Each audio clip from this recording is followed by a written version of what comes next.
지금 현역 의원으로는 처음으로 비례대표 이태규 의원이 경기 여주 양평에서 경선을 탈락을 했고요. 지역구 현역 의원은 모두 본선 진출을 확정지었습니다. 지금 국민의힘 공관위가 경선 전 과정을 후보 측에 이제 공개하겠다 이렇게 밝히면서 탈락자들의 반발이 좀 덜하지 않을까 뭐 이런 얘기도 나오는데 공천 결과 좀 어떻게 보고 계십니까? 글쎄요, 관련 자료를 어디까지 보여줄지 잘 모르겠어요. 완전히 다 공개하라 그러면 아마 제가 볼 땐 공개 못할 것 같은데요. 어찌됐든 지금 이제 앞서 말씀하셨던 것처럼 대통령실 뭐 용산 참모들이 가서 이제 경선을 붙은 지역이라 하더라도 대통령실에서 사실 챙겨줄 사람은 저는 따로 있다고 생각하거든요. 행정관을 다 챙겨주기 시작하면 아마 모든 행정관을 다 챙겨줘야 될걸요. 근데 그거는 아닐 것 같고요. 일단 경선을 붙이는 것 정도만 배려해줘도 사실은 굉장히 큰 혜택을 받은 거라고도 사실 할 수 있다고 저는 생각해요. 근데 현역 의원하고 대통령실 행정관 인지도가 거의 없는 그 후보들이 같이 붙어가지고 현역 의원을 이긴다는 건 사실 거의 불가능에 가까운 일입니다. 아주 특별한 경우 아니면 불가능하고요. 그렇기 때문에 국민의힘에서 경선을 치른다고 하는 건 어찌 보면 우리 당에서 이렇게 공선하게 공정하게 저 후보를 뽑는 작업을 하고 있습니다. 이걸 보여주는 일종의 그 형식적인 틀로서의 어떤 과시가 아닐까 그런 생각을 좀 하고요.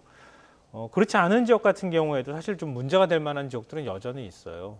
그러니까 질문은 안 하셨지만 말씀을 드리면은 지금 이태규 의원은 말씀하셨던 것처럼 김성교 의원한테 사실 경선에서 졌단 말이에요. 네.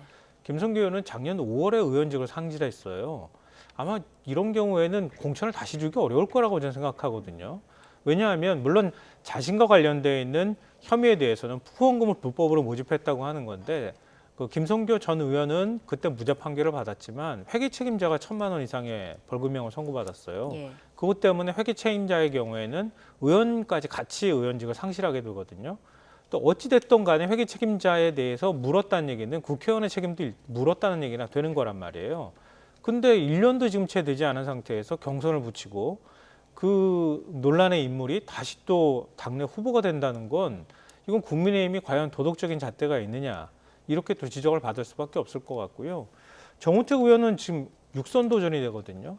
정우택 의원도 이번에 공천을 또 받았어요. 예. 받았는데 이 지역은 굉장히 좀 묘했던 게 윤곽근 전 고검장하고 같이 붙었는데 라임 사태 때문에 그때 이거 변호사법 위반 아니냐 이런 논란이 있었거든요.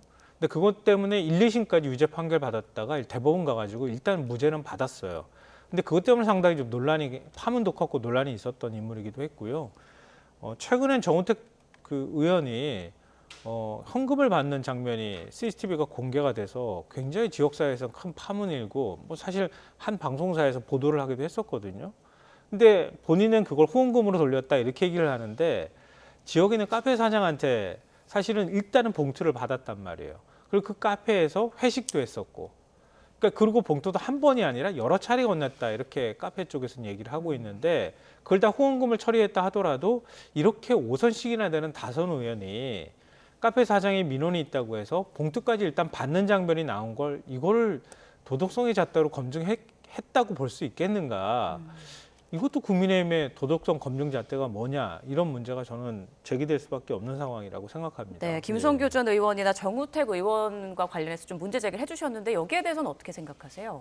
저도 그 부분에 대해서는 당 공천관리위원회에서 좀 엄격한 잣대로 좀 적용을 했으면 좋지 않을까 이런 생각이 들고 이렇게 너무 무난하게 안정적인 공천 이게 과정 속에서는 장점이 있지만은 결국은 그렇게 하다 보면 이제 혁신 공천이 어렵게 되거든요.